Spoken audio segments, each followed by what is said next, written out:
যেই দেশে কোন এমপি মাদক আমদানি করে, ইয়াবা আমদানি করে, সেই দেশে মাদক রোধ করবেন কিভাবে? আওয়ামী লীগের এমপি ছিলেন বদি, চট্টগ্রামের কক্সবাজার উঠিয়ার এমপি ছিলেন। উনি ছিলেন বাংলাদেশের একমাত্র ইয়াবার আমদানিকারক। যে দেশের এমপি মাদক আমদানি করে সে দেশের মাদক নির্মূল করবেন। আপনাদের দুধের পাড়া তো কমটা, আপনাদের যে করসপালটা নিয়ে একটু বেশি।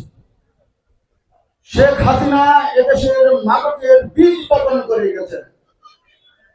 আমরা যতই মঞ্চে বসে চিল্লাচিল্লি করি না কেন, আমরা সহজে মাদক দূর করতে পারবো না। হ্যাঁ পারবো। আমার ছেলে যদি মাদক সেবন করে, আমার ছেলেকে আমি শাসন করব। আমার ছেলে রাত্রে কয়টায় বাসা আসে, আমার ছেলে কার সাথে মিশে, কার সাথে চলাফেরা করে, এটার দায়িত্ব আমার।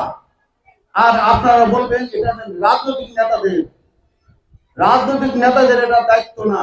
আপনার ছেলেকে মানুষ করার দায়িত্ব যেমন আপনার, এই সমাজ যেমন আপনার, রাজনীতিবিদদের এই দায়িত্ব আপনাদের না। আপনার ছেলে কি করে এটা দেখার দায়িত্ব আমাদের না। আপনার ছেলেকে আপনি ভালো করতে পারবেন না, নেতাদের দোষ দিবেন যে নেতারা কিছু বলে না। নিজের ছেলেকে যখন শাসন করতে পারছেন না, নিজের ছেলেকে যখন মাদক থেকে দূর করতে পারছেন না, তাহলে আপনি পিতা হিসেবে অযোগ্য পিতা। আর বলবেন যে রাজনৈতিক নেতারা কিছু করে না। ভাই, রাজনৈতিক নেতারা কি করবে বলেন? কে খায় মাদক আর কে সেবন করে, কে বিক্রি করে, এটা তো চাক্ষুষ প্রমাণ আমাদের কাছে এখন আসে নাই। যে আমি শহীদুল্লাহ মাদক বিক্রি করি, তাহলে সে থানার সভাপতি আমাকে গপ করে ধরবে, হাত করে ধরবে, পিটাই উঠে আমাকে থানায় তুলে। কিন্তু প্রমাণটা থাকতে হবে না। দেখেন, সমস্ত দোষ রাজনীতিবিদদের দিবেন না।